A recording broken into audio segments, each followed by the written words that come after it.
Hello everyone, how's it going? Welcome to the YouTube channel that helps you have a fluent English. Hoje vamos aprender sobre o verbo can, que é muito utilizado na língua inglesa. Ou seja, vamos aprender o que ele significa, em que tipo de situação a gente o utiliza e o melhor, como formar frases com ele.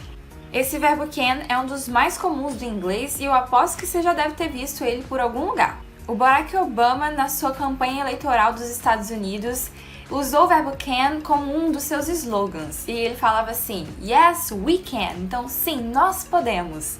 Tem também aquela famosa frase we can do it, do movimento feminista, entre outros casos que podem ser citados.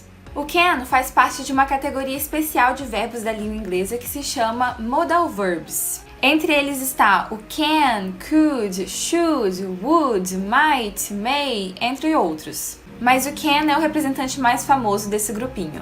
Os modal verbs têm características próprias de uso e certas regrinhas que só se aplicam entre eles, como por exemplo o fato de nenhum deles precisarem de um auxiliar dentro de uma frase. Está nos meus planos fazer um vídeo só sobre modal verbs aqui no canal, porque hoje eu vou focar especificamente no uso do can. Mas antes de eu dar mais detalhes, eu já quero pedir para você se inscrever nesse canal maravilhoso se você ainda não é um inscrito e clica no botão de sininho para você receber as notificações do YouTube sempre que postarmos vídeo novo por aqui. Se você acabou de se inscrever, welcome to the family! E para você que já é inscrito, tamo junto!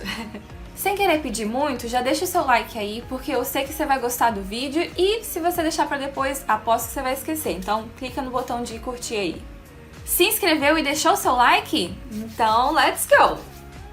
Vamos começar explicando o que significa o verbo can.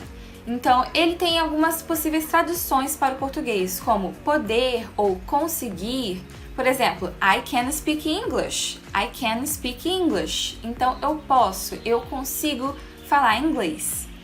Porém, para você que está aprendendo inglês, não é muito interessante ficar preso à tradução. Então vamos entender as situações de uso em que utilizamos o verbo can. Uma das principais formas de uso do can é para falar de habilidades, então coisas que você consegue, que você pode ou não fazer. For example, I can swim very well. I can swim very well. Aqui eu estou dizendo que eu consigo, eu posso nadar muito bem. É uma habilidade. Da mesma forma que a gente pode falar de habilidades que não possuímos. For example, I can't play soccer. I can't play soccer. And this is true. Real oficial. Também usamos o can para permitir algo, ou seja, quando você pede permissão para alguma ação. For example, can I use your book, please? Can I use your book? Aqui eu estou perguntando se posso. Então, can I? Para fazer pedidos, ou quando você for pedir um favor a alguém, usa-se o can. For example, can you lend me your pencil? Can you lend me your pencil? Então, você pode me emprestar? Can you lend me, please?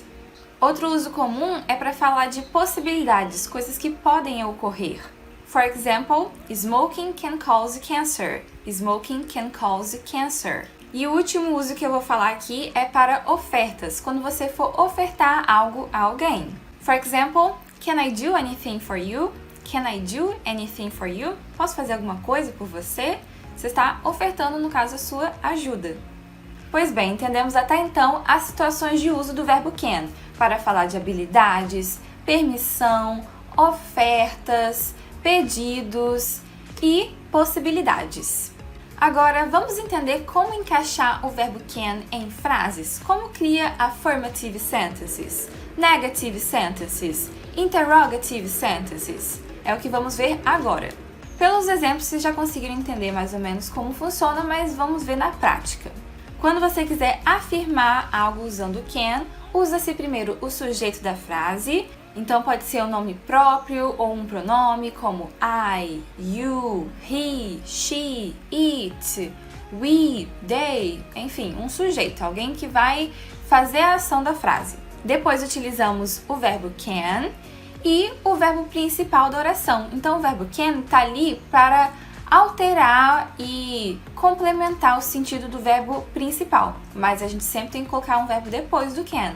E esse verbo principal da frase vai ficar na sua forma infinitiva, então ele não vai ser flexionado. Sabe no simple present que a gente coloca o S no final dos verbos quando for para os pronomes he, she, it. Isso não vai acontecer aqui com o uso do can.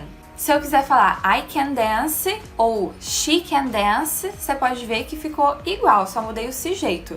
Mas o verbo eu não vou falar she can dances, né? She dances no simple present, she dances. Mas usando can, she can dance. E aí o verbo fica normal na sua forma infinitiva sem ser flexionado. Lembrando que vocês podem acrescentar um complemento na frase. Então, she can dance very well. Usamos essa mesma estrutura na negative, só que depois do verbo can fica o not. Então, a junção do can com o not fica cannot. Cannot.